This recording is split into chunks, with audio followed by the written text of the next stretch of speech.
অনেক বড় breaking news. Team India south আফ্রিকার বিপক্ষে 2 ম্যাচের যে টেস্ট সিরিজ হতে চলেছে সেই সিরিজের জন্য দল ঘোষণা করে দিল এবং ইন্ডিয়া আর সাউথ আফ্রিকার এর মধ্যে 3 ম্যাচের একটা ওয়ানডে সিরিজ হবে, সেই সিরিজের জন্য দল ঘোষণা করে দিয়েছে। তো দুটো দলই তোমাদেরকে এই ভিডিওতে জানাবো কে কে চান্স পেয়েছে। তো ভিডিওকে লাস্ট অবধি দেখো, আর চ্যানেলে নতুন হয়ে থাকলে চ্যানেলটিকে ফলো আর সাবস্ক্রাইব করে দেবে এবং লাইক শেয়ারও করে দেবে। তো চলো ভিডিওটাকে শুরু করি।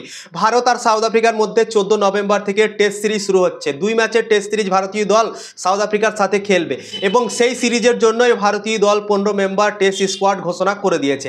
তো চলো তোমাদেরকে বলে দিচ্ছি সাউথ আফ্রিকার বিপক্ষে কোন কোন প্লেয়ার চান্স পেয়েছে, কোন 15 জন সুযোগ পেয়েছে, এক এক করে তোমাদেরকে জানিয়ে দিচ্ছি। 1 number Shubman Gill captain. 2 number Rishabh Pant is back. Rishabh Pant চলে এলো ভাই, চোটের পর কামব্যাক করে গেল ভারতীয় দলে এবং সে থাকবে ভয়েস ক্যাপ্টেন। 3 নম্বরে হচ্ছে এসএসবি জয়সওয়াল। 4 নম্বরে হচ্ছে কেএল রাহুল। 5 নম্বরে সাই সুদর্শন। 6 নম্বরে দেবদত্ত পাটিকাল। 7 নম্বরে ধ্রুব জুরেল, সেকেন্ড উইকেট কিপার ভারতীয় দলে। ঋষভ পান্ত ফার্স্ট, সেকেন্ড হচ্ছে ধ্রুব জুরেল। 8 নম্বরে হচ্ছে রবীন্দ্র জাদেজা। 9 নম্বরে ওয়াশিংটন সুন্দর। 10 নম্বরে জসপ্রীত বুমরা। 11 নম্বরে অক্ষর পটেল। 12 নম্বরে নীতিশ কুমার রেড্ডি। 13 নম্বরে মোহাম্মদ সিরাজ। 14 নম্বরে কুলদীপ যাদব এবং 15 নম্বরে আকাশদীপ। তো এই 15 জন সুযোগ পেয়েছে সাউথ আফ্রিকার বিপক্ষে যে 2 টেস্ট ম্যাচ হতে চলেছে সেই 2 টেস্ট ম্যাচের জন্য। এবার তোমাদেরকে বলে দিচ্ছি সাউথ আফ্রিকা আর ভারতের এর মধ্যে যে 3 ম্যাচের ওয়ানডে সিরিজ হতে চলেছে সেই সিরিজের জন্য কে কে চান্স পেয়েছে। 1 নম্বরে তিলক বর্মা। তিলক বর্মাকে ক্যাপ্টেন করা হয়েছে ভারতীয় দলে, ঠিক আছে, সে করবে ক্যাপ্টেন। 2 নম্বরে হচ্ছে ঋতুরাজ গায়কোয়াড়। ঋতুরাজ গায়কোয়াড়কে ভয়েস ক্যাপ্টেন করেছে ভারতীয় দল। তো তিলক বর্মা ক্যাপ্টেন, ঋতুরাজ গায়কোয়াড় ভয়েস ক্যাপ্টেন। 3 নম্বরে অভিষেক শর্মা। 4 নম্বরে রিয়ান পরাগ। 5 নম্বরে ঈশান কিষান উইকেট কিপার। 6 নম্বরে আয়ুষ বাদনি। 7 নম্বরে নিশান সিন্ধু। 8 নম্বরে বিভরাজ নিগম। 9 নম্বরে মানব সুতার। 10 নম্বরে হর্ষিত রানা। 11 নম্বরে আশদীপ সিং। 12 নম্বরে প্রসিদ্ধ কৃষ্ণা। 13 নম্বরে খালিল আহমেদ।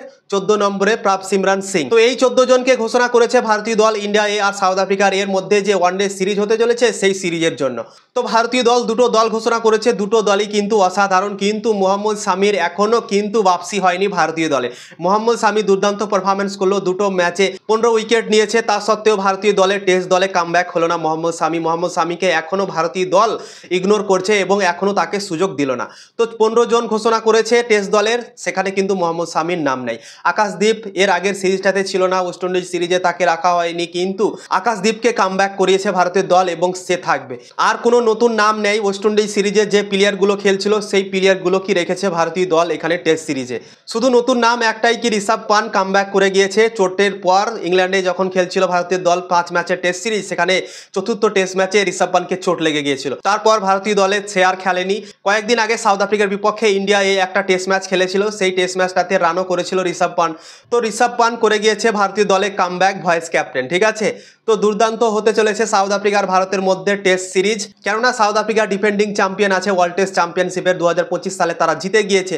তো দুর্দান্ত হতে চলেছে এই দুটো টেস্ট ম্যাচের সিরিজ সাউথ আফ্রিকার বিপক্ষে।